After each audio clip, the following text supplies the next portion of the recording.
This guy right here is a real sharpshooting god. Referred to his nickname the White Death. Was a Finnish military sniper during World War II. Wait, there was what am I thinking of? There was an officer where there was a guy that started shooting people at like a church, and I think an officer pulled a revolver out, and I think dome skied him at like, I think it was 50 plus yards. Was it an off-duty officer shoots head? Was it 50 yards church? Does anybody know what I'm talking about? That Finnish sniper guy only used iron sights, by the way. Yeah, I don't know how much easier it would be.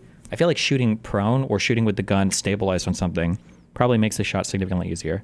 Not to take away from, but when it comes to sniping, that's like a whole different skill set. Like you're talking about like ranging things as part of your skill set, leading targets as part of your skill set. Like that's a whole different, probably setting up and where you even shoot. Like all of that is like a different than just like shooting with a pistol or shooting with a rifle or even shooting with a rifle at like medium ranges.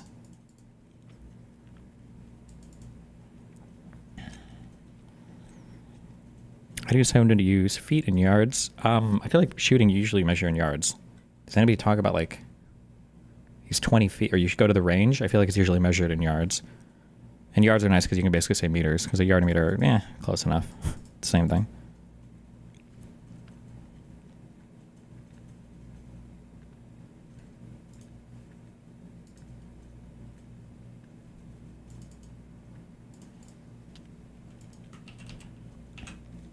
Inventor of that scope mount talking about it. So if you look at the overall concept of why we're running this thing, we brought this thing up, and if you look at all our old... LOL, non-gun people are so funny. I bet resting the gun on something helps a lot. Yep, that's why they put bipods on machine guns, LOL. Good job, Nash Bridges 48. Old school pictures. We're going to go back in time and tell you guys the story of back in the olden days. We used to rock ACOGs with doctor sights on them and how tall that thing was. But for the dudes who run around doing CQB, it becomes so easy just to drive it up in your eye and see it. We don't have to search for a head position trying to get on this. It makes it super natural, especially we don't have to search on doing CQB. It becomes so easy just to drive it up in your eye and see it. We don't have to search for a head position trying to get on this. It makes it... It is really weird. To be fair, I haven't shot with a lot of red dots, but I can find like the sight picture in irons way faster than red dots, at least on that alien. But I haven't shot with red dots a lot. But it's like when you hold up a gun, you have to like move it around to look for the laser. It's very weird, or at least for me, it's very unintuitive. But maybe if you shoot with it a lot, maybe you can practice more. Shooting with a rifle though is way nicer though, because you don't have to like fully remove it from your body. You just do a lot of bullshit. Super natural, especially because we have comms. We've got push-to-talks and cables and det cord going over your traps and everything else. So it makes it super repeatable just to bring in your eye line and take a shot. If we did this, we slid the laser back because we agree. Damn. To bring in your eye line and take a shot. Like, that's we did nice. This, we slid the laser back because we agree. We want the center of gravity and the center of all the weight over the magazine well. Handgun with red dot takes a lot of practice to get good with. I don't know about get good with. I'm just saying initially like sighting your target is kind of weird. But I mean, once you do it, I feel like it's very, very, very, very, very easy, assuming it's a good red dot. So this front end's not super heavy. Good sights have parallax where you can shoot from any angle and be on target. Oh shit, I've heard about that. I don't know if that's a parallax. It should be for how expensive that fucking pistol is. I wonder if it changes when you move. Well, now I'm curious. Hold on.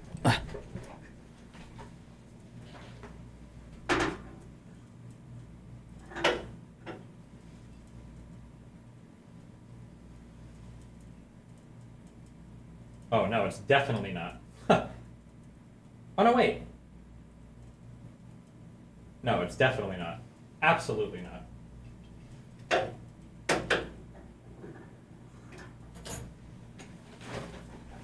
Fuck that. The issue was when you drop it down on the Picatinny and we mount our pressure pads out forward for that C-clamp grip, we get laser obscuration. The laser wasn't high enough to shoot over your support grip, whether that be strong hand or if we switch grip, other strong hand, we were getting a partially obscured flood from the laser. We can't have that either because at nighttime CQB, you've got to be able to see. 2 eyes always on iron sights. Is that true? I feel like I go back and forth. I want to do 2 eyes because it feels like that's like the meme is to use 1 eye, and then there'll always be a guy who shows up and be like, use both eyes. Your vision is twice as good. But I actually hear good shooters that I respect say different things. I've heard some people say one eye. I've heard some people say two eyes. I've heard one guy say one eye is probably better for shooting, but two eyes is better for peripheral awareness. I don't know. See everything in real time. Same thing going back here.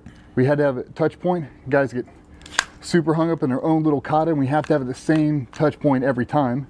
But the issue is a lot of guys doing nighttime CQB, this is a configuration they run with because we're not trying to find a cheek weld. We're doing everything on nods and lasers. And if we don't have this, I will say, I think I've said this before on stream. The night vision stuff that exists now is just unbelievable. It is unbelievable how crystal clear the light amplification stuff, the IR painting stuff. Oh my God, it's so crazy. You will not believe. I think a lot of them have because the CPUs have gotten fast enough. They do like a lot of image processing and everything too. It's just, it is unbelievable. I don't know how else to say it. It's unbelievable. If you actually go out with high quality night vision gear on these rifles, it'll just be like, it'll be an amazing moment. Like I had no idea that technology could even be this good. It's crazy. we can't actually rack the gun and get a full charge. Well, now we can. We can extend this thing out and we can make this carbine fit to you as good as humanly possible. That's really the end state. At the range with that I went to with Tom and friends that we shot for part of his video at, those guys had a lot of they just have sick Kennedy Baker. They just have sick guns. He's got sick guns out there and sick night vision equipment. Fuck. What's the name of their? I should link their site or something. You can always take classes from it if you want to go out and do it. But yeah. Night vision goggles plus thermal IR is nuts. The new meta is dual night vision on 2 EM channels. Destiny is actually unfair. Oh yeah, I think the thermal stuff I think is highly preferred because if you're using infrared, I think it's infrared is where you have to paint it with a light, right? If the other people are using IR goggles, then they can see your flashlight and you're fucked. You might as well just be shining a bright flashlight if everybody has IR. But I think with the thermal stuff, you don't have to paint anything, right? Yeah. The thermal stuff has gotten insane as well, though. You can like go into a forest and see like a deer moving. It's just like crazy. Fuck, it's so cool. It looks so cool. Is to make this thing feel like an extension of your body. The big topic we're trying to hit on is to not be okay unless this IR goggles don't emit IR light unless you're using old tech. Don't you have to? Aren't you supposed to be shooting an infrared light in order for the infrared goggles to pick up on infrared? Am I thinking infrared or is it a different wavelength that I'm thinking of?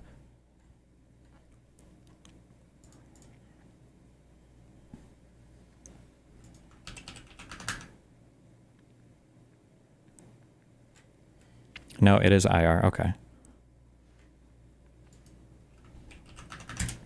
I find it hard to express to you guys just how useless you feel with only night vision nowadays after you've experienced fusion. I mean, for real, especially with a set. Fuck, whatever that last one is. It's just like these targets pop out. It's insane. This shit is crazy. You can look at a forest, pitch black is nothing, and then you pop this shit on, and it's like, oh, hey, I can literally see every single fucking thing. Like, I would feel so naked in a combat environment. Like, you think that you have, like, trees or foliage or whatever. This is insane. It's crazy. It is crazy.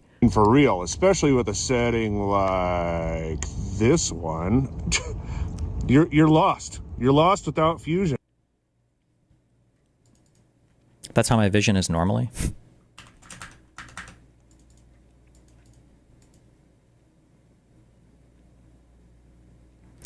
Don't know about optics, but as an engineer, IR is heat radiation, so I don't really understand the distinction between thermal and IR when people say that.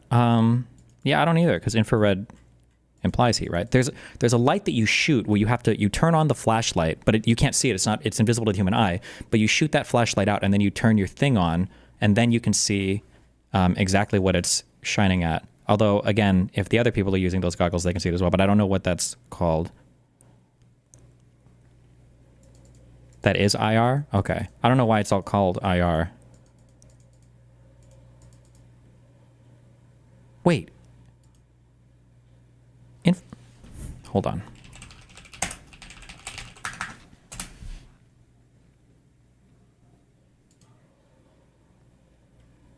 Okay. I think I don't know much. I'm not up on all my physics shit, but there are wavelengths that include like a ton of different types of things. Like I think there's a lot of different types of microwaves or whatever, right? Like some might be used for cooking, but then there's microwaves in different bands of the electromagnetic spectrum that are used for totally different things. Like not all microwaves are the same. Like it just refers to a particular wavelength on the spectrum, but not all microwave or whatever. It's some bullshit like that. I don't know. Suck my dick.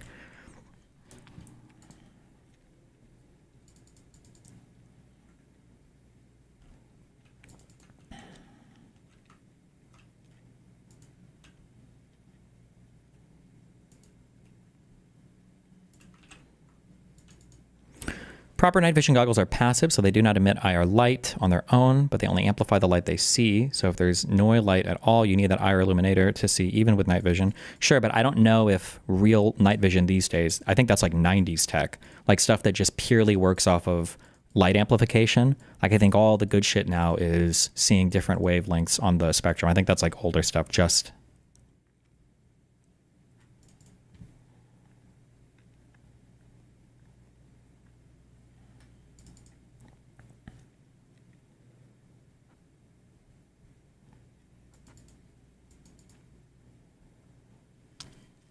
Shooting with both eyes is better than one because of what it lets you focus on, the sights versus the target. I'm pretty sure when you're shooting with irons, your focus is always supposed to be on the front sight. Your rears are supposed to be blurry. Your sight, the front sight is supposed to be focused on, and then the target is supposed to be blurry if you're shooting with pistols and rifles, at least at ranges I shoot at. Maybe really, really far away, maybe that's different, but...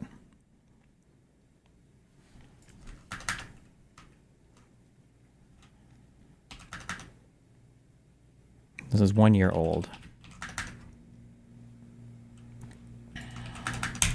What happens when you take the world's best night vision goggles into the world's darkest room? You start to feel a little strange and sometimes start to give a little bit of vertigo. Holy shit.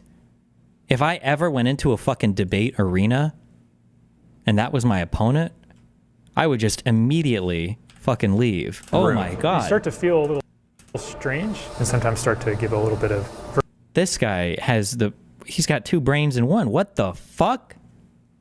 vertigo. Can you tell the difference between your eyes being closed and open? Should not be able to. It'll be that dark. Basically zero light in here, almost no photons. In the visible, that's right. Oh, I'm ready. Pitch darkness. No way. What does it say about European countries that they don't want to spend as much on the US on defense percentage of GDP? They have great social programs, but it's all meaningless if Russia starts bombing Poland. In my opinion, the issue is not how much the European Union or the European countries are spending on their defense. The issue is, what is your overwhelming vision for European security? For instance, let's say that the United States were to say, hey, here's what's going to happen. Ukraine's not going to lose any territory. We are going to support them, and we're going to allow them to fight for as long as the people want to fight. But Europe needs to step up their contribution. The United States is going to match what Europe donates. So if you guys want Ukraine to be able to fight, you need to step up your production too. We'll match it, or we'll 1.5x it or 2x it. We support Ukraine. You should support Ukraine too. We all need to feel bought into this. That would be like a request for more funding and telling them you need to fund more. But there's an overall vision for what it looks like for America to participate in European security. The problem right now is it's like when you've got like two people and they're dating and one person doesn't want to tell the other one that they're going to break up with them. And the person's like, hey, like we should go hang out. And then the other partner is like, maybe you should get used to like hanging out with just your friends without me being there. Maybe you should get used to more time on your own. And it's like, wait a second, what do you mean by that? That's what the United States is doing right now. The United States is like, maybe Europe, maybe you guys should kick up more in your funding for defense. And I don't know if we want to be involved in this Ukraine shit. And I don't know if we need to be saving you guys all the time. And I don't know how we feel about NATO. And I don't know, like, that's the issue. It's not whether or not European countries are willing to step up and fund their defense. The issue is, what is the United States' place in European security? I don't think that Europe knows. I don't know if the U.S. knows. This is insane. These are the PVS-31As. That is incredible. one of the best night vision goggles in the world. It is literally like night and day. We visited a Navy base in Crane, Indiana to put them to the test in all kinds. The US also has to deal with China potentially making a move on all of East Asia, and they wouldn't be able to support the European Union in that case. I think when a heart, it's defib, right? Is when the heart is doing all this wacky shit and all the shit is pumping and nothing is moving or whatever. This might just be my delusional America brain, but I feel like the United States could literally could move fucking mountains if it wanted to in terms of amazing capabilities. We just don't have the political will to do it. We're just like crazy all over the place. If the United States needed to support Taiwan and Ukraine at the same time, I think that it would be trivial if the US was a combined, like domestically, if we were all on the same page. That's my feeling. If we were like, we need to do this for the sake of the world, for the destiny of all of mankind, Russia and China will not prevail here where the United States prevailed for the past 30 years, if not for the past 100 years, I guess. Like, I feel like the US could do it. We just don't have the political will to do it, so. Do you ever buy that crazy looking pistol that shoots from a different spot than others? Yeah, it's that alien behind me. I've only shot it once so far and it jammed every other shot, so. But I fucked with it a little bit, so hopefully next time it doesn't jam as much. Of darkness. Now things are gonna get real. But why can't Europe just fucking beat Russia themselves? I totally agree with supporting Ukraine, but shouldn't Europe just 10x Russia's military? I mean, America is stockfish, but Russia seems like 1100 ELO. I kind of gave this example before with the Middle Eastern families, but I won't get into that analogy anymore. America leading Europe is just so convenient for so many different ways.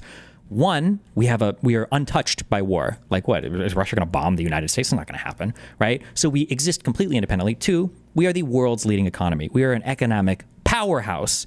Even for things like manufacturing and everything else, people say we can't do it. We can, okay? So our ability to supply is unparalleled. Intelligence, fuck Five Eyes, just the U.S. on its own has more surveillance and intelligence capabilities than any other country on the planet. Our ability to wage war, our ability to utilize and leverage soft power, our ability to lead, all of that is amazing. But there's also, this is my vibe, and from the little I know of European history, okay, so vibing a little bit from European history, there's also the benefit that America is not part of Europe.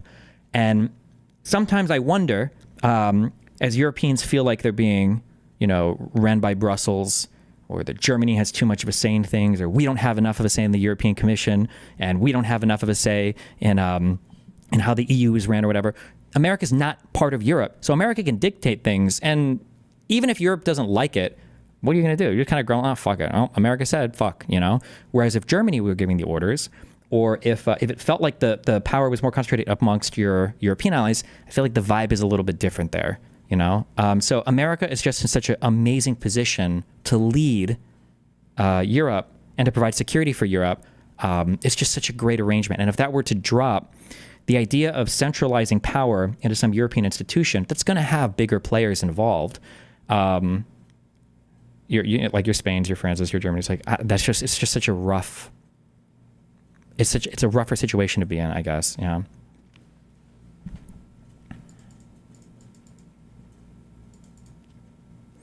EU has never had to come together for something, literally never. World War I, we all pussied. World War II, we all pussied. The Ukraine people were still pussying. Germany took ages to fucking okay the sending of arms to Ukraine. Most were supportive, but there obviously isn't a unified front. Yeah.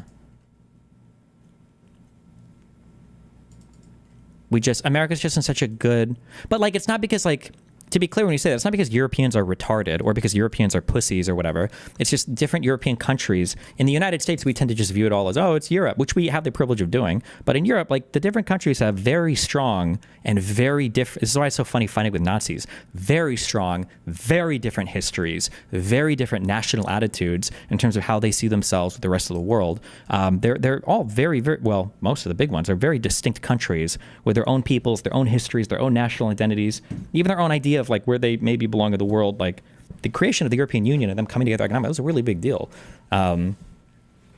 It's just America just has such a great opportunity to lead from our position economically, militarily, and geographically.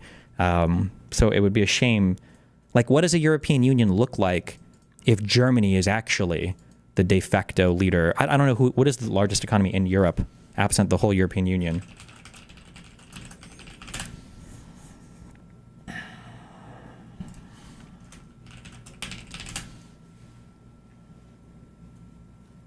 How big is in 2023? Germany contributed almost 25% of the EU's GDP. Damn. There's a powerhouse. Almost twice the size as Italy, and 50% bigger than France. What the fuck even happens in Italy? Italy is 12.4%. What do they do? I have no idea what happens in Italy. I don't know anything about this country other than they take naps at noon, and I guess like they have old buildings there.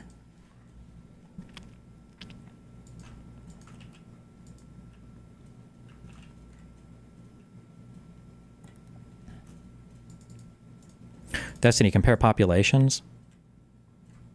Oh, true, I guess.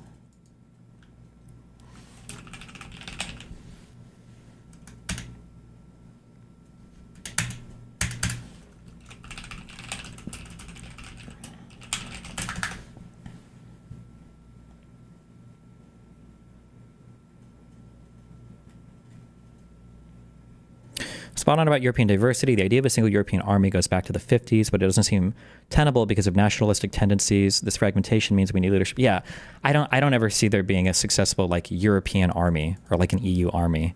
Again, this is just like a vibe, kind of a vibe check, but I just don't feel like there's the political will in the European Union to actually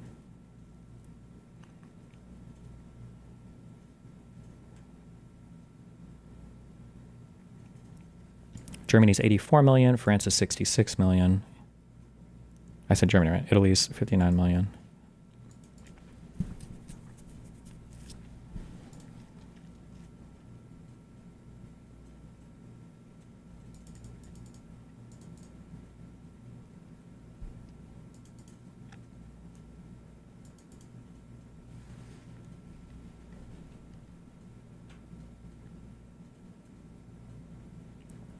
I feel like lately might be a thing. Napoleon did it once and marched into Russia. It could happen again. I don't know fuck all about Napoleon's reign or how any of that worked or what political conditions existed to even make that possible, so. Now things are gonna get real. It's my first time looking through night vision goggles. I'm going to pan these down. Oh, wow. Oh my God. To make a video about night Holy shit.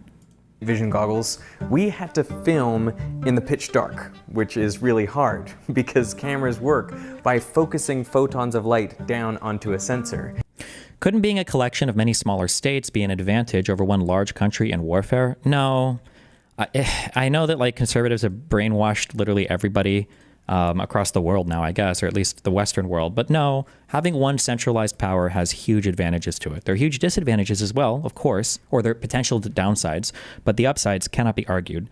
Cannot be argued against. Like it's having a centralized huge military, a centralized huge authority. It's just it's immensely beneficial.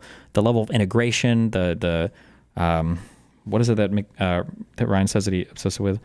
Multidisciplinary. Oh fuck! There's a name that, or there's a phrase that he likes or whatever. Combined arms warfare, is that it? Like it's just so nice. Yeah. Did the book cover the German Confederation? In the book, it's a good example of why not having a central authority can be pretty bad. Not much. It just kind of like went over the political feelings at the time, but I still don't really know much about like the German Empire or any of that. It just kind of like touches on the political feelings and thoughts on the ground at the time. And there the photons knock off electrons, generating a charge, which is converted into a voltage and digitized into ones and zeros for each pixel. Now there's a setting we made use of which is called ISO, which essentially boosts that voltage to make the whole image brighter. For reference, this is what a scene lit only by a single candle looks like at an elevated ISO of 6400.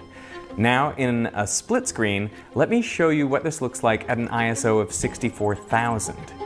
Now you can see a lot more detail in the shadows. This is pretty similar to the level of detail that the human eye can see in low light situations. And now this is what it looks like on our camera's maximum ISO of 409,600. All the dark scenes in this video were shot at this maximum ISO. But look how dark it is compared to just a single candle. This is because the Navy base was located in the middle of nowhere, and we turned off all the streetlights. All right. Plus, we planned the shoot specifically for a moonless night. In these conditions, I'm going to try to drive a military tactical vehicle with nothing but night vision goggles on for sight. Wow. I hope that's in drive. But the type of night vision goggles you use is essential. All affordable night vision goggles work the same way, and they're basically the same as strapping a flash. There might be a bit more political will for an EU army now that the US is a bit unreliable and the Russian threat is getting more real. Yeah, but I don't know, and my vibe is going to be a lot different because I'm not in Europe, but I don't know the threat that Europeans are feeling as a whole towards Russia right now. I imagine it's higher than what they feel in the United States. And I'm sure that if you brought it up to a European, like, hey, are you worried about Russia? That maybe on average, they're more likely to say, yeah, I think I'm kind of worried about it. But like in their day-to-day political considerations, are they? Like when you see the growing right movements in Europe, like what does the AfD say about Russia in Germany? I'm curious.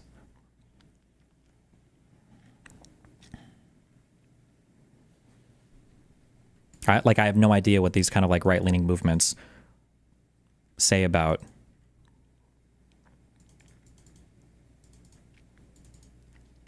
they dick suckers with Russia. Is that true?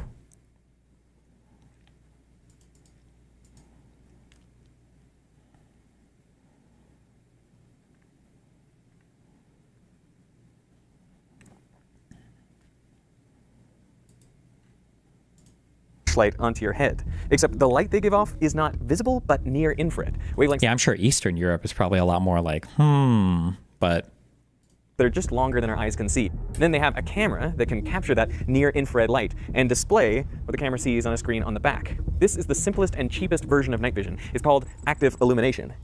There are actually 3 different types of night vision. Night vision is different categories of technologies, ones that create their own light, ones that amplify existing light, and ones that image in the emissive infrared bands. God damn. And while the other types of night vision can cost thousands, our active illuminators cost less than $200.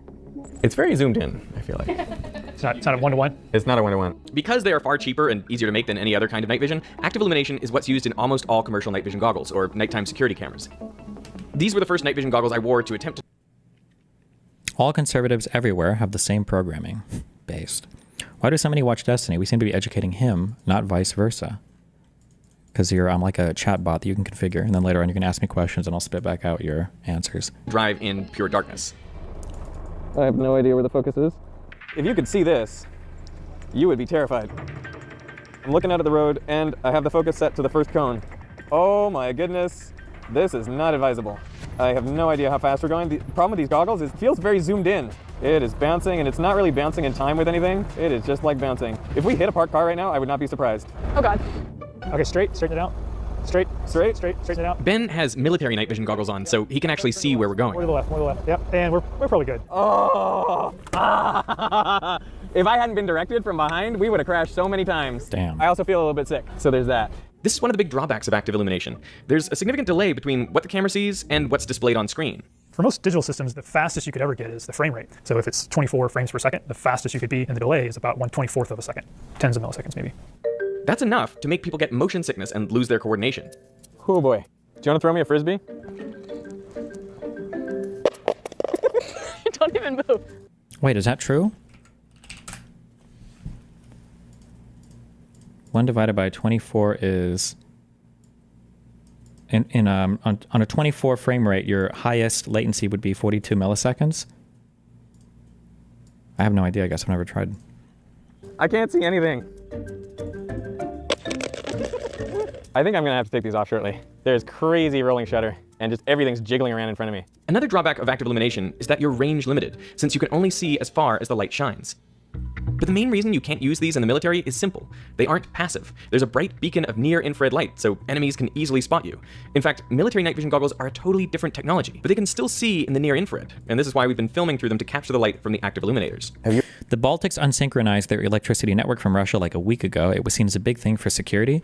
Yeah, there's like, you remember when we did like a couple years ago when we started diving more into black issues, and it was like a whole world of incredibly complicated relations between light-skinned people and dark-skinned black people and African Americans and African immigrants and black people from wealthy areas and black people from poor areas, and whether or not, if you're a black guy and you become wealthy, should you marry a white woman? There's like a whole world of like complicated like race relationship that as white people we just don't ever think about. Thank God.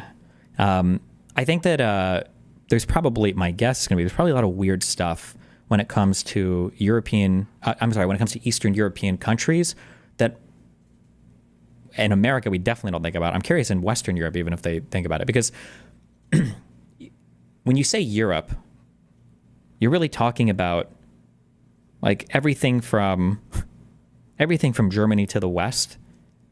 Poland has been fighting for being part of like Europe and the Western world. But I feel like these like Eastern European countries are in this weird place where nobody takes them seriously. They've made like amazing economic progress, but their like societies are still kind of like, I would say they're rebuilding. Like they're doing better now, but like they had to recover after the fall of the Iron Curtain, after they left the Soviet Union. Like, so they're not like really accepted in the West as like Western European countries. They're more like, oh, hey, look, seasonal laborers, come, and then we'll kick you out when we're done. But like, obviously they hate Russia. So it's just, I feel like you're in this weird clusterfuck world of that the West doesn't accept me. I don't ever want to go back to being part of the Soviet Union, and I fear for these guys. And it just, it seems like a very, very weird, I would imagine it's just like a very weird world to be in. Yeah, I don't know. But You ever been out at night with night vision goggles and sort of spotted someone who's got like an active illumination device? Yeah, no comment on that. Fair enough. Military night vision goggles need to be far more concealed, so they don't use active illuminators. Instead, they rely exclusively on the second type of night vision, image intensification. So should we try good goggles now? Oh my goodness. It is literally like night and day. All right, let's do this. Oh, he's off with so much confidence. Because I can Oh my see. God. I'm going straight for the cone. I'm going to go to the left of this cone. Then I'm going to go in between them. Oh, yes. ironically, the most old U.S. country that has any power is the United Kingdom. I don't even say this because I'm a Brit. Literally, go look at the funding and support for Ukraine and sentiment in the UK. We were always first to send support, always first to up the escalation, even if it was in smaller size sometimes. Storm Shadow, tanks, anti-air, handheld weapons in 2022. Germany is isolationist. Spain doesn't give a shit. France is dealing with infighting, but less isolationist than Germany. Nordics have no military. I feel like everything I said about America applies to kind of like to the United Kingdom. They're kind of like a mini America in that I feel like the geography matters quite a bit. Like being geographically separate it changes the way that you engage with politics. This is one of the things that I learned when I finally started studying history. When it came to Israel-Palestine, is that geography matters a lot. And if you learn the history and you learn the geography, these two things like go hand in hand with each other. Like, oh, of course, these people invade these people hate these people fight with these people. Like, look at the geography. Of course, they're right next to each other. Or there's this like huge body of water that they're fighting over. There's this huge, mountain ranges impassable, so they don't mess with each other as much. And I feel like for the United Kingdom, being separated from Europe, the water, I imagine, helped insulate them from stuff in World War I and World War II, right? So, yeah, I'm sure that it leaves them a bit more detached. But also, I don't know any European history prior to World War I, and I barely even know World War I, if that. So. Whoa! It's just like driving in the day. This technology uses only the existing light from a scene. When photons enter goggles, like these PVS-31As, they get physically amplified so that way more photons come out the other end to reach your eyes. And in terms of like how much brighter it makes the light, can you comment on that? Yeah, it's definitely at least on the order of thousands. Thousands of times brighter. Yeah. And they're very light, so people can wear them for more than 10 hours straight, all powered by a single AA battery. Driving the vehicle now was super easy. So easy that I got a little bit overconfident. Maybe a little slower on the corner. Okay. And since the goggles don't use a camera or display, there's almost no delay in what you see. So you can shake the goggles and the world just moves with you. Take a micro step back and realize you're spouting some American nationalist propaganda right now, LOL. All of this America leads Europe is just funny to hear, to be honest. Don't get me wrong. The alliance we had was crucial, but nobody here thinks America is leading Europe. I mean, especially older people who remember the Cold War and everything, I feel like America's probably seen as, like when we're talking about, like doing anything in the Middle East, the stuff relating to Yugoslavia, like why would the United States, why did NATO need to be involved in anything relating to the Bosnian genocide? Why didn't Europe just take care of that on their own? Why didn't the UN just take care of that on their own? Why didn't the European, like, I feel like the United States is a pretty big player in dictating how the European Union feels comfortable moving. Like when was the last time people took direction from any European country at all insofar as the relationship with Russia and the West or the relationship with China and the West? I think that everybody kind of looks to, or at least used to look to, the United States for direction on that. Again, not to say that like the U.S. is better or worse. I think we just, for a variety of very lucky historical reasons and geographical reasons, we're just in a really privileged position to do that.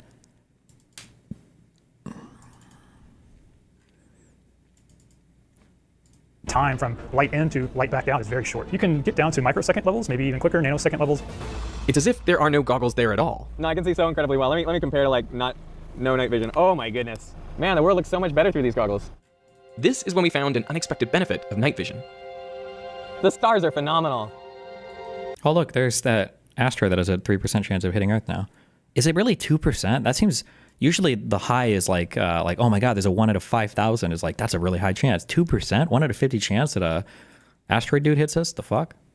Through the goggles, starlight gets amplified enough to light your entire environment. This also means that the entire night sky gets revealed in its full glory.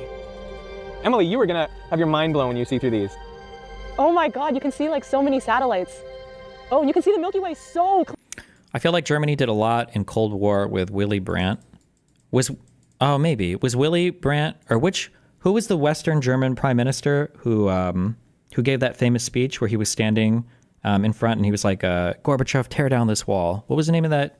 The chancellor, the prime minister of Germany, who said that, right? Clearly. Okay, yeah, I can drive with this. Oh my God, this stretch is gorgeous. And it all looks like you're driving in snow. Like everything is sparkly and white. It's so fun. Honestly, I find it really relaxing. The one problem I noticed is that these night vision goggles have a limited field of view. You got no peripheral, really. None. I think I can, like right now with my hands, I can get up to like this far. But then You guys did tell us not to rely on the Russians for like a decade and we didn't listen, so the vibe is more of an equal partnership than American leadership. Did America really tell you not to, though? I feel like we've gone back and forth with Russia. Like it felt like there was a somewhat of an attempt at a relation reset after the 9/11 attacks, but then it's just, I don't know. I don't understand Russian ideology. Like, I don't know how Putin thinks. I haven't read Dugin. I don't know how the average Russian or Russians view themselves in the world. Looking at, I guess looking at some of the stuff that led up to, fuck, this sounds so mean. Wait, what does 9/11 have to do with it? Well, after the Jews attacked us on 9/11, I think that the whole world realized how much of a threat Israel. No, I'm just kidding. I think after 9/11, the United States started to like historically work with Russia in ways to collaborate on security. Right? Like I think 9/11 was a big turning point, or at least was a launching pad for the United States to collaborate more with Russia on worldwide security. I think there was a lot more back and forth there than there was, but for some reason that fell apart or something. It didn't work out as well as it was going to, but.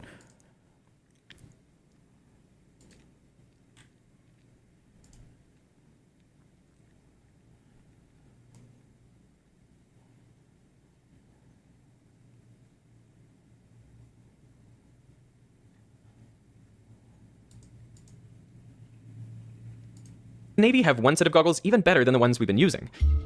These are the GPNVG-18s. They also use image intensification, but now it's... The feeling before 2022 was that Russia is a friend.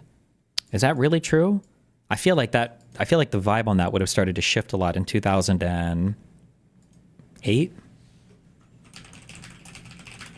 This was, we covered this in the United States for like one day. But I feel like this was a really big deal. In America, we just don't give a fuck about the rest of the world. I don't know how Europe felt about this, but this was a pretty bad meme. Russia just rolled tanks into fucking Georgia. I think 80% of Americans were really confused for a second because we didn't realize how tanks got all the way out to the United States. And then when we realized Georgia was a country, we were like, fuck it, who cares? No one gave a fuck in Europe either? Oh, maybe not. Okay, I don't know. It's applied to 4 tubes to fill your field of view. The way this optic is combining the 4 tubes, it's combining it into one sort of ellipse into your eye so that you can look with your eye side to side without having to move your head. Holy shit, Master Yi. They're the most expensive NVGs in the world. They retail for over $40. Yeah, Sika, I was going to say that, but I hate making broad generalizations when I don't have an underlying grasp of all the different facts, because when I read people do it, it triggers me because they don't know enough of the facts to it. But you don't really need to read Dugin, but a lot of the Russian mindset today is parallel to the German mindset after World War I. Both countries felt defeated and humiliated, and they even have their own stab in the back myth, blaming Yeltsin's and Gorbachev for the collapse of the USSR. Ooh, The Soviets and then the Russians fucking hated Gorbachev. But I think when Gorbachev came in, I think Gorbachev was like, listen, guys, let's try out capitalism and being more democratic. Oh, shit, my country just collapsed. And I was like, didn't Gorbachev, am I wrong in this? Wasn't he in power for like 1 or 2 years? And I was like, oh, fuck this. Goodbye, I guess. He never recovered from that, from the Pizza Hut ad. It was all downhill from there. They were like, Pizza Hut, not Papa John's. I feel like,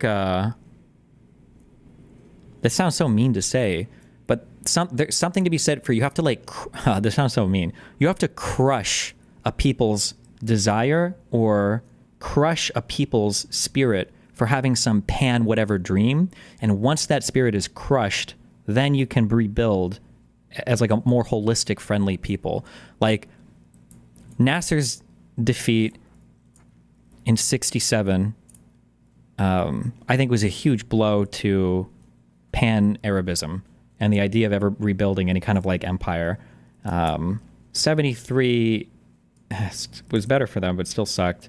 Once the Arabs kind of like realized like, okay, this is just never happening again, fuck it, they were able to make steps forward to integrating Israel into the region. And then also like, okay, let's just build our own countries. Like, this is retarded. Fuck this shit. This is like dumb to waste our time trying to build these like huge like Arab empires. This is stupid, you know? And then, it seems like just in the little bit we've read of this book so far, as we get further in, it seems like that pan-German desire from the German Empire and then through World War I, this idea of like, fuck it, we need the German Empire. We need the German Empire. Like, you have to crush and totally extinguish that desire to have some huge empire. And then once it's gone, then you can see yourself as being like integrated into like a world with other people rather than having this weird desire to constantly dominate everything. I don't know if that has happened yet with Russia. Like, I think that it feels like Russians still view themselves as like a dispossessed people searching again for their empire. But I don't know how much of that is the Russian will versus the Putin will versus just my impression as an American. I don't know. I can't tell. $40,000 online. They're also the same goggles which were used in the SEAL Team 6 raid on Osama bin Laden in 2011. That's amazing. Yeah, I'd be happy to do anything in these goggles. Yes! It just makes you so much more confident to be able to see. The last thing that makes these military goggles feel so natural is their incredible resolution. When we characterize the night vision 2, we don't think about it in terms of pixels or resolution in that sense. We think about it in terms of line pairs per millimeter. So how many line pairs can you resolve within 1 millimeter of physical space? For a pair of night vision goggles to be military grade, they need to be able to resolve at least 64 line pairs per millimeter. So there's a almost qualitative but very skilled and historic process for how these are quantified for their performance. Is it like years of training or is it? I'd say within 6 months we could have somebody up to speed. For this, I'm going to go completely dark. Okay. It's hard to feel empathy for their need for empire, given that they are already the largest country in the world and are clearly in desperate need of developing the land they already have. Yeah, but if there's anything that we should have learned so far in history, it's that, and maybe liberals need to learn this the most, it's not just enough to economically develop. Like, the human mind has a massive hole that needs to be filled with some sort of greater ideology, whether that's a religious ideology, whether that's a nationalistic one, whatever. There's something that the human mind gravitates towards, and if it's left unfulfilled, then people will search for it, and it's more important than I feel like it's more important sometimes than base needs. Like, it's almost like turning I don't even think people actually use this anymore or whatever, but like this Maslow's hierarchy of needs, I feel like the ideology thing, it probably goes like maybe right above physiological needs. Like, it's more important than safety and security, intimate relationships, friends, esteem needs. Like, it's a very, very important part of the human mind.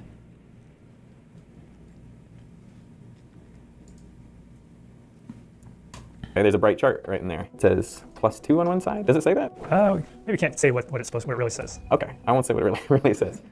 We ran into this issue a lot. I can't really answer that. Yeah, no comment on that one. I cannot comment on that. So the process to make the microchannel plate and the photocathode, yeah, we can't talk about that either. So much about the night vision goggles is a secret, since they're still cutting edge. This video is the absolute limit of what the Navy is willing to reveal publicly about their night vision. You just said that they need that crushed out of them. Like, apparently Germany doesn't need that anymore. No, just the feeling that you can build a global empire if you just dominate hard enough. It feels like that has to be extinguished. You can't leave that glimmer of hope available to people, because as long as they have it, they'll want to fight for it. Like the Palestinians have that, you know? vision. Though we're not allowed to show the exact bar test, we can show these.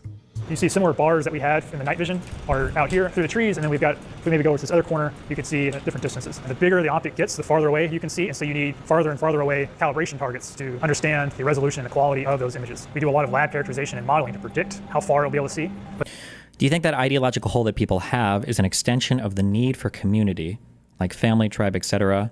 Maybe.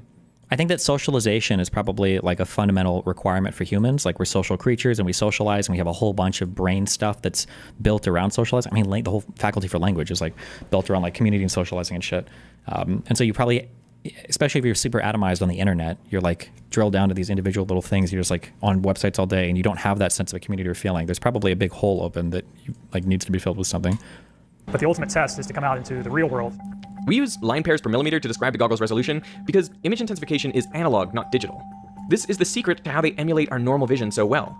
Digital cameras have refresh rates and resolution limits to worry about because they're converting photons into discrete values on pixels. But image intensifiers are a continuous, real-time, one-to-one way to amplify light.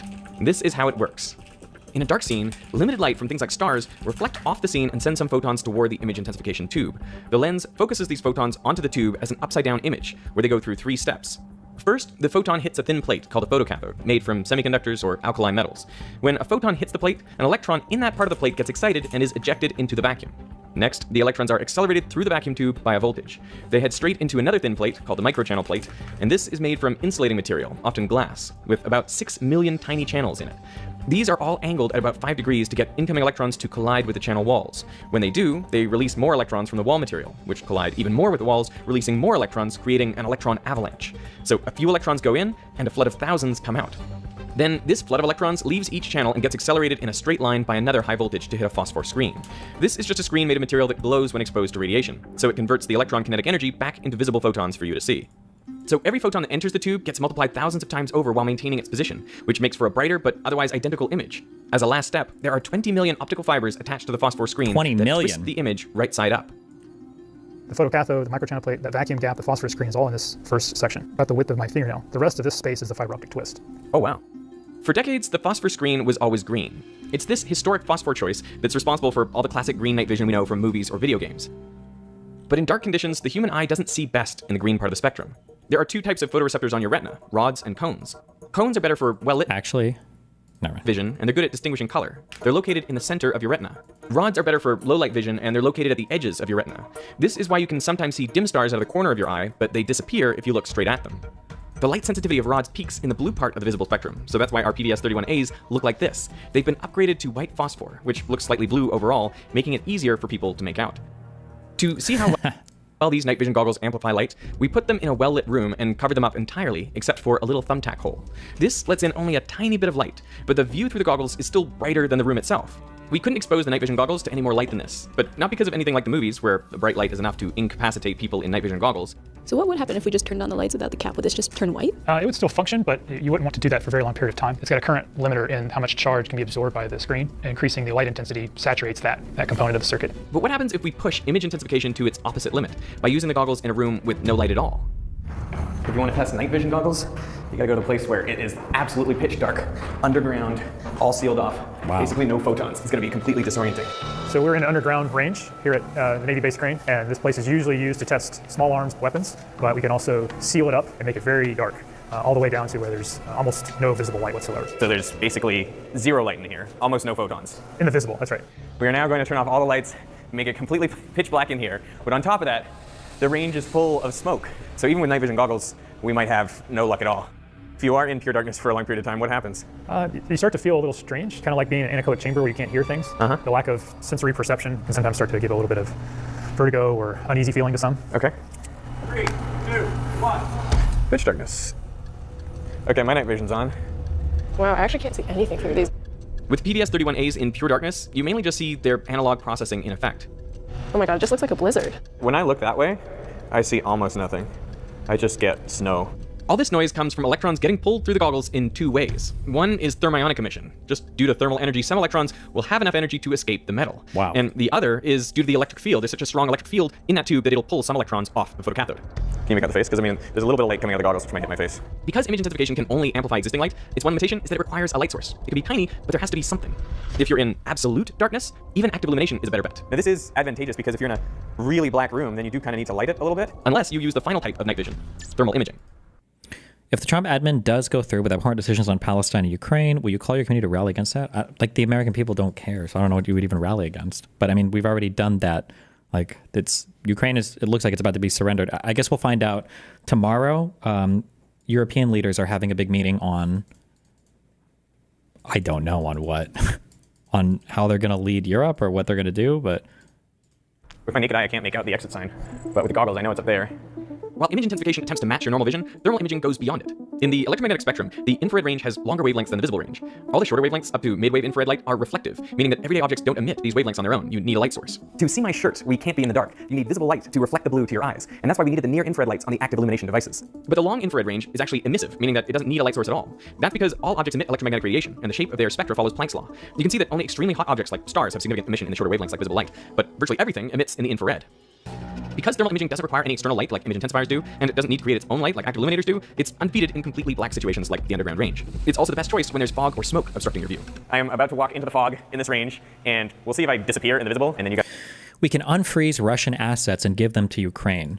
What Ukraine needs right now, the most, isn't more money, and it's not more military equipment, and it's not even more like access to Western, whatever, intelligence or whatever to help them fight. What they need at the highest level is Ukraine needs some concept of where the fuck they're going. That's what Ukraine needs the most. And then from there, everything flows naturally. Giving them enough shells to push a little bit and then run away, or giving them a few planes to fight a little bit and then not be aware if, 6 months from now, the United States is going to force them to concede all the lost territory. It's the lack of direction right now. That's the issue. And it's not even just Ukraine, it's the whole world. That's the issue with the United States right now, is the United States has no direction for the world. Partially, this is informed by, unfortunately, maybe I'm biased, whatever, I sound that way, is informed by the fact that the U.S. president doesn't know anything about the world. He doesn't have a coherent ideology, and therefore he can't present a coherent foreign policy, and then therefore he can't present America or have America be a leader in whatever design it would have for how it functions in the world and how the world ought to function. So with America missing that, it's like the rest of the world is like a chicken running around with its head cut off, right? Just unlocking a bit more funding or unlocking a bit more weapons or whatever, it just, it helps a little bit, but it's not, there's just nothing coherent. Did Biden genuinely fail with their aid to Ukraine? Should he have a better idea of an end state? No, I think that Biden, had a good ideal for the end state, but we're fighting against half of our government the entire time. The issue that we're running into is we're not fighting with, one party's like, we should help Ukraine as much as possible. And the other party's like, I think we need to be more restrained with our help to Ukraine. We're fighting with one party that wants to help Ukraine as much as possible, and another party that thinks the United States needs to vacate the entire planet and turtle up into our own little isolationist shell. These are they're not even diametrically opposed positions. They just exist on different planes of ideology. They're totally different. These are incompatible views with each other. It's hard to even write policy that would address these two competing things, right? That's why, we can have, an example of this is the debate on tariffs. Should we have a 25% tariff on Mexico and Canada? Well, let me tell you 15 reasons why we shouldn't. It destabilizes trade. It destabilizes our relationships with these countries. It's bad. I can say all this shit, and the other person will say, I don't care about any of that. What I really want is to just have more domestic manufacturing. Okay, but it's going to cost more, so. Okay, well, people might lose jobs. Okay, so at least we'll be losing jobs to other Americans. Okay, you're not going to be able to, I don't care. Okay. We're on incompatible planes we can't even debate with each other right now because the views of what this country should even be are so opposed to each other. You guys can look and see if we can pick me up on the infrared cameras. Yeah, I can't see you at all now. Derek's getting his full workout.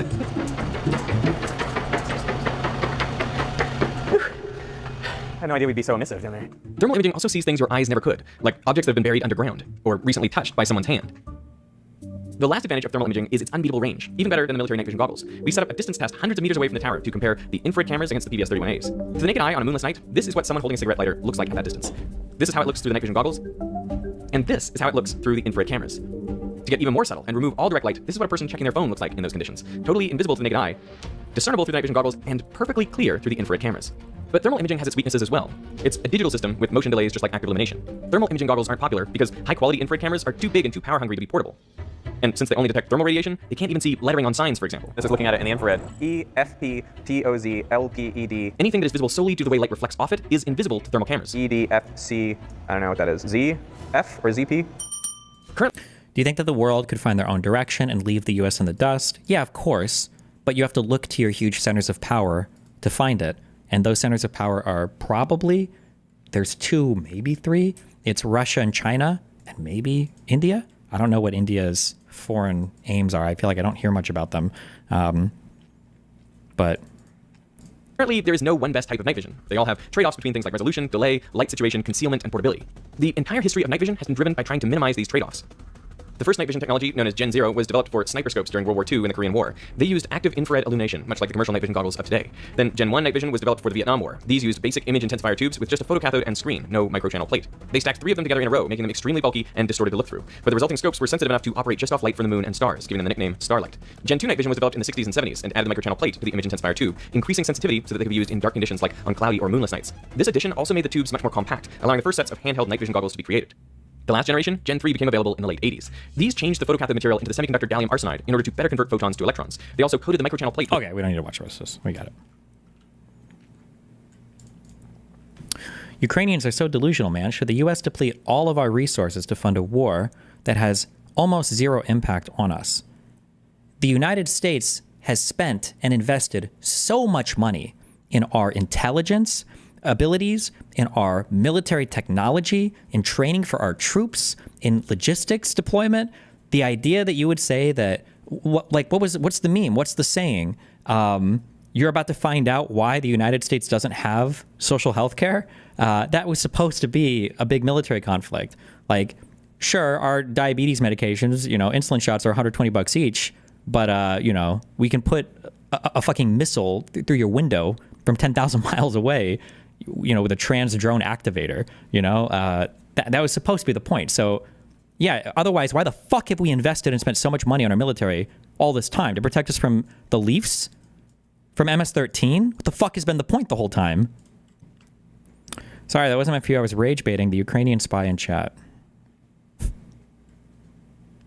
Okay.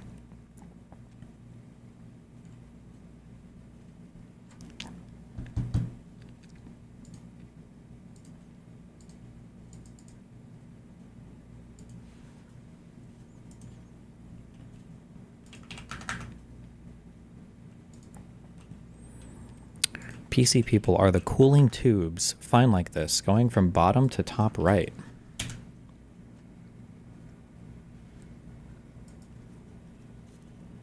The cooling tubes? You mean your water tubes? No, they have to be going in from the left. If you send them in from the right, it's going backwards. The problem is that if you send them in this way, this part of the case is going to get too hot and it'll melt.